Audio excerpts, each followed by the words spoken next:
Germany just chose China over America, and literally nobody in Washington noticed. Not the State Department, not the Pentagon, not even the think tank interns who live on Red Bull and existential dread. And the best part? Berlin didn't announce it with fanfare, fireworks, or even a mildly passive-aggressive tweet. They did it the German way, quietly, efficiently, and with the bureaucratic enthusiasm of a man filing his tax return at 3 a.m. on the last possible day. But make no mistake, this is one of the biggest geopolitical own goals the United States has suffered in a decade. So, grab a cuppa, settle in, and let me explain exactly how Europe's industrial powerhouse just slipped through Washington's fingers while everyone was arguing about pronouns on aircraft carriers. Let's go. Right now, today, November 2025, something absurd is happening in German car factories. Volkswagen showrooms in Lower Saxony are quietly stocking up on Chinese batteries. Mercedes has started taking deliveries of CATL megawatt-scale cells in Stuttgart. BMW's Leipzig plant is literally being rewired to accept LFP chemistry that was designed in Ningde, not Detroit. This isn't some distant 2030 prediction. This is happening while you're watching this video. And the reason it's deliciously awkward for Washington, because the United States spent the last 3 years screaming at Germany to de-risk from China. And Germany heard the message, nodded politely, then did the exact opposite, just more quietly. Let's rewind to 2022, when the cool kids in Washington discovered a new word, friendshoring. The plan was simple, and in fairness, not completely stupid. Germany didn't declare war on America. It just quietly chose China, and Washington still hasn't found its reading glasses. The American plan was elegant in its simplicity. Bully Europe into ripping every Chinese component out of its supply chains, replace them with ethical, union-made, bald eagle-approved alternatives, then sit back and watch profit and democracy rain down. Germany responded the only way Germany knows how, with a 187-page strategy document entitled Becoming More Resilient Together While Remaining Open, which, translated from diplomatic German, means, we'll pretend to listen, but we still need those cheap batteries. Thanks. Fast forward to 2025.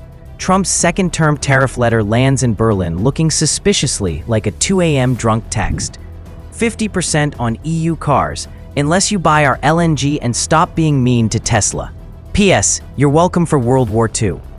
Berlin's reply was a single, perfect syllable. 9. The numbers are brutal. CATL's new Erfurt factory opens Q1 2026 with 60 gigawatt-hours capacity, enough for every VW EV in Europe until 2032, at roughly €58 per kilowatt-hour. The American equivalent clocks in at €112 per kilowatt-hour, and rising. Brussels handed CATL €1.8 billion in subsidies to make it happen. Yes, European taxpayers literally paid Beijing to outcompete Detroit, then sent Michigan the invoice. The Inflation Reduction Act? Lovely $7,500 tax credits, provided you build the car in Tennessee with North American batteries assembled by people who can't spell aluminium. VW and BMW looked at the offer, looked at the 25 to 50% tariffs for non-compliance, looked at CATL's quote, and chose inner peace. One BMW board member summed it up for Handelsblatt: "We are not moving production to South Carolina just to teach the Americans geopolitics. We have shareholders." While Washington was busy debating gender-neutral bathrooms on aircraft carriers, banning TikTok for the 17th time, and turning the Indo-Pacific strategy into a 400-slide PowerPoint nobody in Asia asked for, Olaf Scholz flew to Beijing, had a quiet dinner, locked battery prices until 2035, and came home without a single press conference. The dominoes are already falling. Hungary invited BYD for €3 billion. Spain is courting Envision.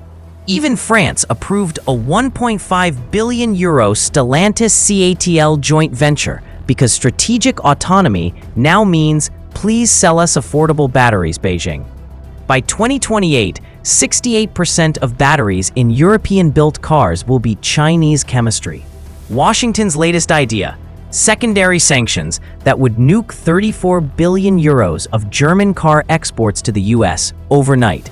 That's not punishment. That's accelerated divorce. Germany didn't choose China because it loves Xi's speeches. It chose China because voters want electric cars under 40,000 euros.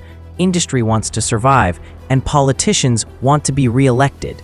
Washington offered ideology, tariffs, and PowerPoint. Beijing offered working batteries at half the price. Guess who won? The age of loud geopolitics is dying. The future belongs to the people who arrive with spreadsheets instead of aircraft carriers. Right now, Europe's industrial heart is quietly pumping Chinese electrons, and the engineers in Wolfsburg are just getting on with it. Washington didn't notice. Brussels pretended not to. And the rest of us? We're just watching the quietest revolution in decades unfold, one 58-euro battery cell at a time. Like, subscribe, and in the comments tell me which country pivots next. My money's on Italy. Someone has to keep fiat afloat. Until then, stay cynical, stay quiet, and whatever you do, don't tell the Americans.